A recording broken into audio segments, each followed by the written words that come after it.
I'll knock Dustin out inside 60 seconds. I like Dustin. I think he's a good fighter. He's even a great fighter, you know, but great is still levels below me. If you would like more videos made on the Conor McGregor vs Dustin Poirier fight, then be sure to show this by smashing the like button. I've been listening to laughter all my career. They've been laughing. What, an Irishman win a Cage Warriors world title? Hell no. You serious? An Irishman? An Irishman win a fight in the UFC? Hell no. Laughs all around. Laughter all around at the Joker. Then the Joker goes and wins the world title. Now he wants to win a second world title. More laughter. The sound of laughter and the sound of doubt motivates me. That's what's going to drive me to the gym when I need to go to the gym and to put in that work to get that win. So that's where we're at right now.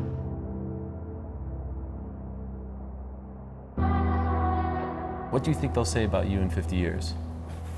You know, I'm not quite sure what they'll say about me. They'll probably just say I'm a young kid who showed up when he said he was going to show up, and that's it.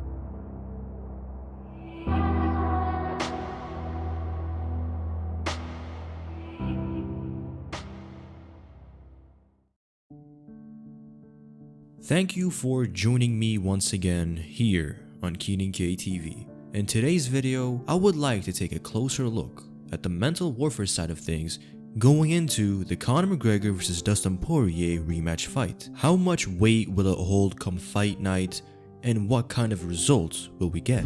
Thank you for joining me once again. Be sure to leave a like and subscribe to my channel with the bell notification turned on so you don't miss out on future uploads. With that being said, let's jump right into it.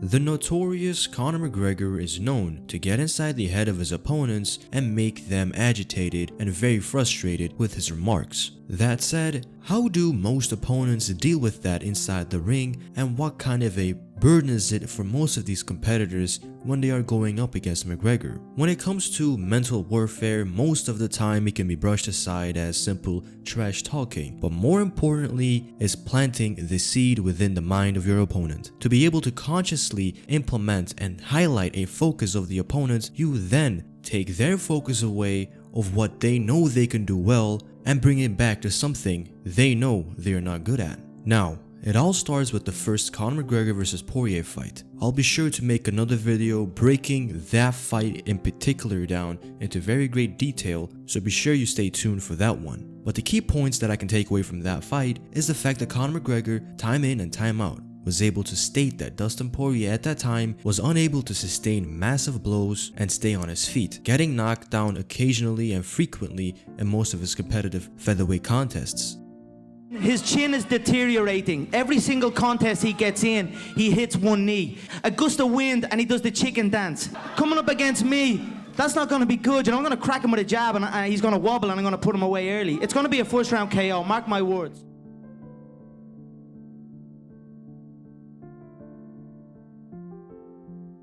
Now, coming into their fight, Conor McGregor definitely made sure that he will be the fighter to always come forward and remind him that he indeed is the fighter who packs the bigger punch, and he's not afraid to put Poirier's chin to the test. And when the night of the fight came, Conor McGregor fought in the way that Dustin Poirier expected him to come out. But the most important thing in the way McGregor fights is that it was going to be highlighting the weakness of Dustin Poirier. McGregor, being a powerful striker, made Dustin Poirier believe that he would not want any part of a flush connection onto his chin, for such a significant hit could bring with it serious repercussions. So when Conor McGregor immediately came forward and established a great range with his kicks, as soon as the fight came into a boxing range and the two were able to exchange, you could immediately see that even though Dustin Poirier and McGregor both connected flush, their immediate reactions tell a completely different story. If you take a look at Conor McGregor, his focus is sharp, his attitude is strong,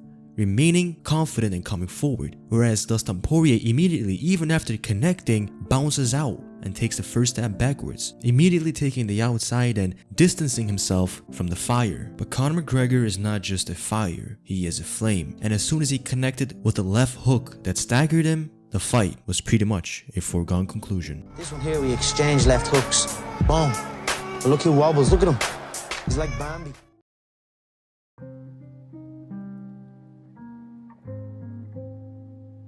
When it comes to Conor McGregor, you may think that wow, at some point, his mental warfare must outshine his skill, which is the furthest thing from the reality. The reality is this: even though the trash talking holds a significant weight in the fight, for the most part, the skills will always pay the bills. And having all of that trash talk and that seed planted in the head of their opponent is just an additional bonus to make things lighter for yourself. But make no mistake about it, all the hard work and all the heavy lifting that Conor McGregor had to do, he had already done, making himself a more complete and better striker than Dustin Poirier. He was not only able to physically shut down Dustin, but also mentally. And as soon as the mental switch was there, the fight was over.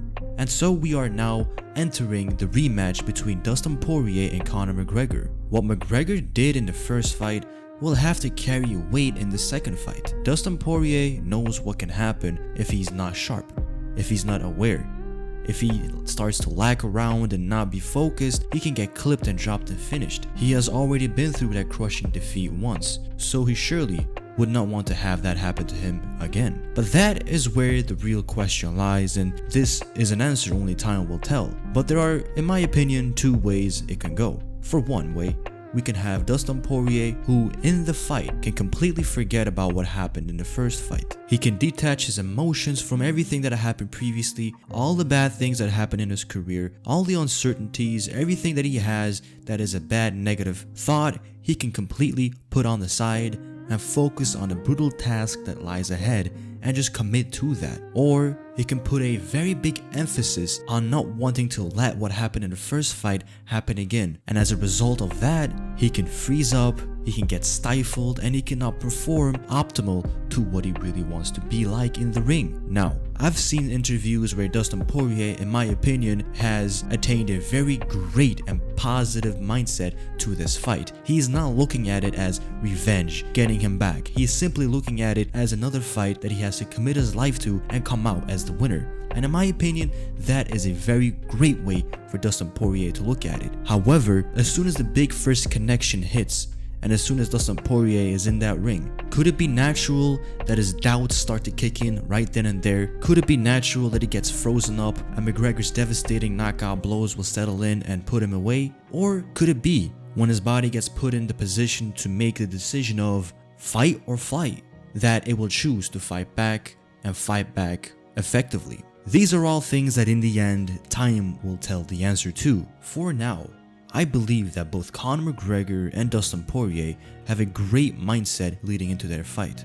Conor McGregor does not seem to be overconfident, and he does not seem to be undermining the skills of Dustin Poirier. And Dustin Poirier doesn't seem to be calling back on the first fight as a fluke, as he definitely knows what he did wrong in that fight, which resulted in him to get better ever since that fight, and a better version of Dustin Poirier is always a good thing.